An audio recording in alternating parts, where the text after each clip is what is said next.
Konnichiwa, Dokusha no minasama, and welcome back to PJL Books. Today, on the A to Z of Japan, we are at T, and today's T is for trains.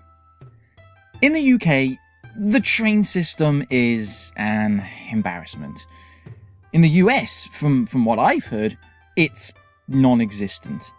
In Japan, they show the whole world how it's done. In terms of public transport use by country, Japan is the third highest in the world, behind only China and India.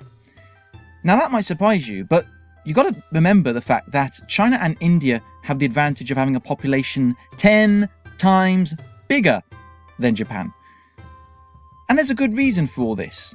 The public transport in Japan here is fast, cheap, punctual, and widespread. All the things you need for public transport to be a real viable alternative. And in Japan, there is no doubt that trains rule the roost here, for which Japan is by far and away the biggest user.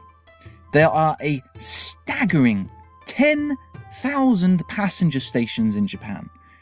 Out of the 50 busiest train stations in the world, only 5 of them are located outside of Japan, and you have to go all the way down to number 24 to find the first one.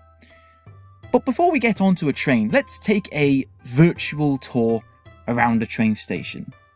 In nearly all cases, a train station is at the heart of whatever community it's in, with most shops and services clustered around the station, then gradually falling away into suburbia as you move away from it, a sign of just how much Japan relies on its trains.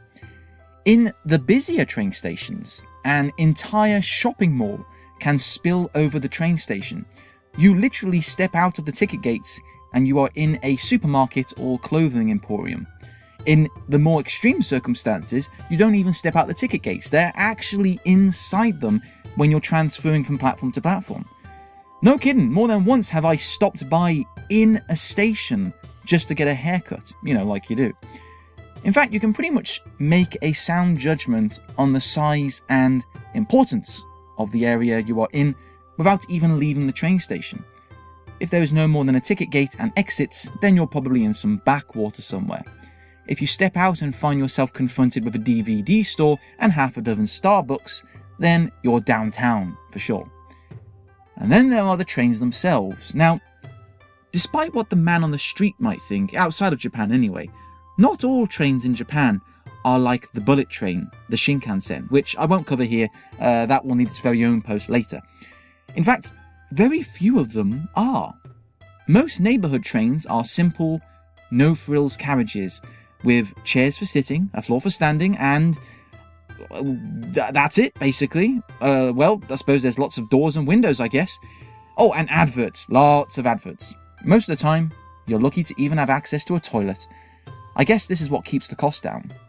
So, you wait at your platform, at the marked areas where the doors will actually be stopping at. And from where your journey then goes on to will either be 2 experiences. It will either be a quiet, spacious affair with a few folks snoozing and nodding around a carriage and the obligatory old guy with his feet upon the chairs, reading a book and seemingly all of his worldly possessions sprawled everywhere. Where was I going? Oh, and on the other side of the spectrum, you're in the sardine commuter affair, your face pressed up against the window so tight you'll swear it will shatter. This is the time when Japan's status as the heaviest users of trains in the world is truly evident. Empty seats are like gold dust, and everyone seems to have called everyone the night before to check that they were all wearing the exact same black suit and white shirt. This is where you see the legendary passenger pushers. Yeah, you've seen those pictures of train employees who push commuters on the trains. Except they don't. Not really.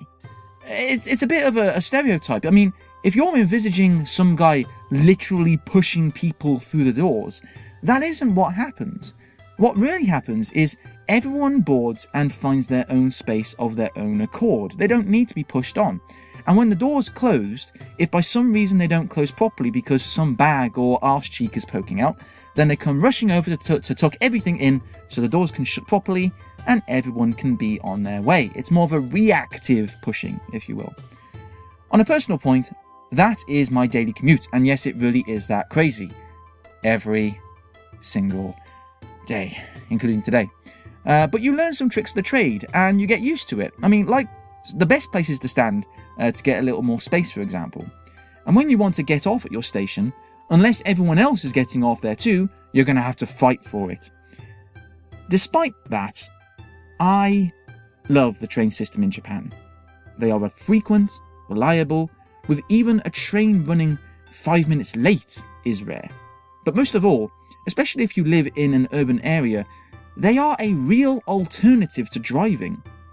I don't drive, and I rely on trains to get around, along with a significant portion of the population. And that has been working just fine for me so far. And that's it for today's A to Z of Japan. Thank you very much for listening, readers. The written version of this blog is on my blog, which is on the link in the description below. So please check that out, along with all of the other blog posts which you can indulge in. Thank you very much, and I'll see you next week. Sayonara.